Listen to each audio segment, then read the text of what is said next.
Hi guys, I'm Cody J and welcome back to my YouTube channel. So probably the most requested video topic that I get is how to do a cut crease.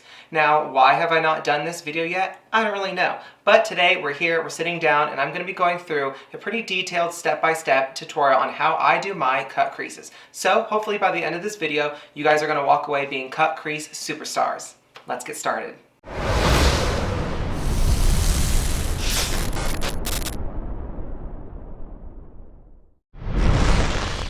Okay, so just diving right into this look, I'm going to be starting off with my Anastasia Beverly Hills Alyssa Edwards palette, and we're going to be using just these two shades right here, Ho, and the one at the top, which is Back Rolls. So I'm going to start off taking a brush like this. This is the Morphe M441 brush, and I did just film a video where I went through all my essential makeup brushes from a start to finish look, so if you have not checked that out, I would recommend you go do that. I went through all of my favorite brushes, and I think it's something that could be very helpful to you. So I'm going to take this brush, and I'm going to be dipping into Ho, the light brown first, H-O-E, if you will. I'm going to be dipping into that. So I'm just going to take that color, and I'm just going to give my eyelid a nice wash of color. So with just back and forth motions like so, we're going to apply this first shadow and dip back in as many times as you need until you get the color that you want. So just back and forth and then some circular motions just to start blending it out. Okay, once you have your shadows deposited, you're just going to take that same brush and lay it flat and just kind of scratch around the outer edge of it just to make sure there's no harsh lines and make sure it's blended out.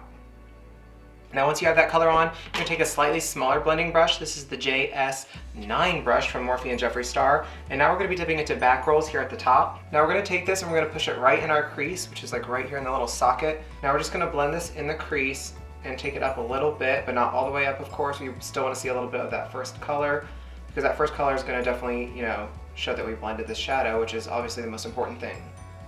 Now once you have that shadow pretty much the way it should be, which is right here, we're going to go back into that first shade one more time, and we're just going to take this and blend it all over the top again, which is going to soften up that darker shade, which was Back Rolls, and also bring in a little bit more of this first color again, because of course some of it gets lost a little bit when you're blending up and out with your second shadow. Now after that, you're going to take a clean brush. This is the Morphe M441 brush, and with nothing on it at all, you're just going to run between the two shadows just to make sure they're completely blended. Okay, I'm completely happy with that blend. So now we're going to get into the fun part, which is cutting our crease. So I'm going to be going in with my P. Louise base. This is in the shade Rumor 01. Now this is of course the same primer that I use to prime my eyelids. Now for brushes, I'm going to be using the Morphe M124 brush, which is really kind of small and rounded, which is perfect for your eyelid, which again, I go over all these types of brushes in my last video, so definitely again, go check that out. So I'm just going to put a little bit of this on the back of my hand, just for ease of use. And I'm just going to stamp onto the brush a little bit, just like that, just not too much. Now I'm going to need my mirror for this. So what we're going to do when we're cutting our crease, and for everyone it's a little bit different as far as the shape and how high you go up. Again, you guys have heard it, I've had like 85 videos on here, so you've heard it probably 85 times minimum, that I have hooded eyes. So I take mine a little bit higher than my actual crease, just so it doesn't mess up when I'm putting my shimmer or my matte shadows on my lid. That way it doesn't transfer. So if you have a normal crease or normal eyelids, which not me, then you just pretty much want to go where your little crease socket is, and that's how you're going to stamp it on. Some people will do this little trick where they put a little bit of the concealer or the base down at their lash line, and they'll like look up and press, and it'll leave a little mark. It works for the most part, but I always find, for me personally, I still have to take it up a little bit more than that. So I'm not going to be doing that today because I have pretty much down pat where I put my cut crease at, so I'm just going to show you how I do it. So what we're going to do, I'm going to get all up close to you guys now. So what we're going to do is we're going to go from the very inner corner, and then we're going to go pretty much just in a rounded shape, and we're going to do a mixture of dragging it and like stamping motions, So we're going to take this brush and we're going to put it almost to the very inner corner, but not all the way. Just stamp it on and then bring it towards the inner corner. So this is what it's going to start off like. And then we're going to take it from there, and I'm just going to literally go up and around just with the curvature of my eyeball and cut it.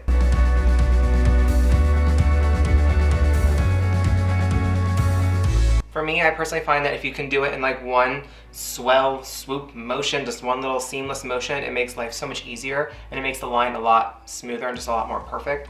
So again, I'm going to dip into a little bit more and kind of go over it again.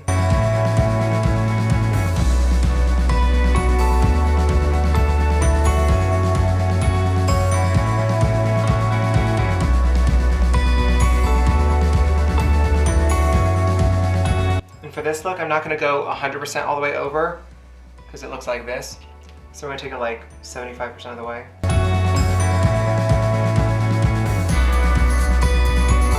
And then when I get over there, I'm just going to like feather it out and go down.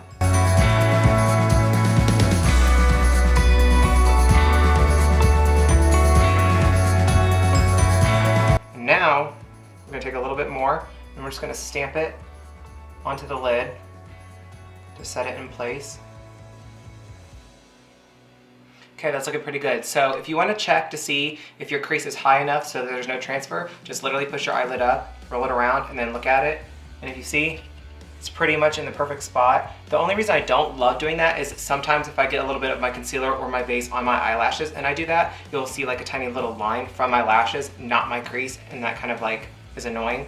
But yeah, so far, where we put the base at is pretty perfect, so we're gonna just move on from here. So next I'm gonna be going into my custom Makeup Geek palette, and for all Makeup Geek purchases, you can use code CodyJ for 10% off your order. And I'm gonna be dipping into this stunning blue right here. So to pack this on, I'm gonna be using a Morphe M166 brush, which looks like this. And I'm just gonna dip into this with my brush, and then we are going to tap off any excess, which is hardly any because Makeup Geek is amazing. And we're just going to start stamping it on.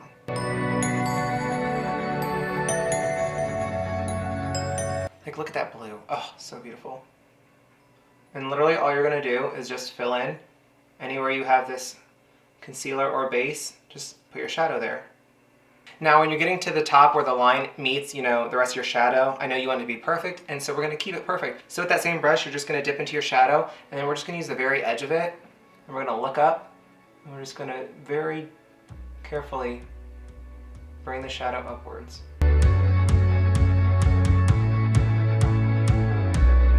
Okay, now that our cut creases are looking even and perfect, we're gonna now blend in the shadows with our cut crease. So I'm gonna take that second brush that I used, and I'm actually gonna be dipping into the shade down here from my Makeup Geek palette. Again, this is a custom made palette, so you're not gonna find this set up anywhere. You have to make it yourself. And with this brush, I'm just gonna kind of lay it flat, and we're just gonna go back and forth between the brown and the blue just to make sure that everything's blended together and the edges are soft and not harsh. Hence the why I said soft. So just go in circular motions and back and forth, just kind of scratching at it, and it will blend them together perfectly. Go all the way down. And what I like to do is just circle it out a little bit and take it up and around just very, very lightly. It just makes it a little bit more cohesive. Okay, so now that you have done the perfect cut crease moment, we're gonna drag some of the shadow underneath our eye with a Makeup Shack T14 brush. And I'm actually gonna go back into my Alyssa Edwards palette, and we're gonna be taking a little bit of the Supreme, which is this really light orangey tan down here at the bottom. And I'm just gonna very lightly take that and just drag it from the outer corner right against my lash line and take it all the way around. This just builds a little bit of depth to the entire look and just makes it cohesive from the top all the way down to the bottom. Now, of course, to finish this look off and bring it all completely together, we need to throw on some mascara and lashes. So I'm going to be using my Great Lash from Maybelline. That was a weird way of holding that, but this is still one of my absolute favorite mascaras. And just give it a nice little coating. And we also, before I forget, we gotta have some eyeliner. And I know it's very rare, but we're using black today. I never use black, but this is just a Wet n Wild kohl liner. And we're just gonna very gently drag down our eye and just apply our liner. Then of course, let's throw on our mascara on our lower lashes. Can't have any naked lower lashes. Now for lashes, I'm also using Makeup Geek lashes. This is in the style Graceful. These are literally the most perfect lashes for my eye size and shape, especially when I'm on camera. They look pretty natural, and when I do my single eye looks, I'll do obviously a much more dramatic, voluminous lash, but for on camera, I need something a little bit more subtle but full. And these are literally the perfect lashes. Okay guys, this is the final look all complete. I'm gonna get up in your personal space like always. Let you see the whole look all pulled together. Now, hopefully you found this little cut crease eyeshadow tutorial helpful. If you guys have any questions or comments, please make sure you let me know in the description box below. But that is all I have for you guys today. I hope you enjoyed today's video so much. If you'd like to keep up with all things Cody J, you can find me on Instagram, Twitter, Snapchat, TikTok, and Facebook, all at Cody J Artistry. And of course, if you like this video, please make sure you give it a big thumbs up down below. Click that big red subscribe button so you can join my YouTube family. Turn on my YouTube video post notifications by clicking that bell icon and switching it to all. And I thank you guys so much for watching today's video, and I'll see you on the next one.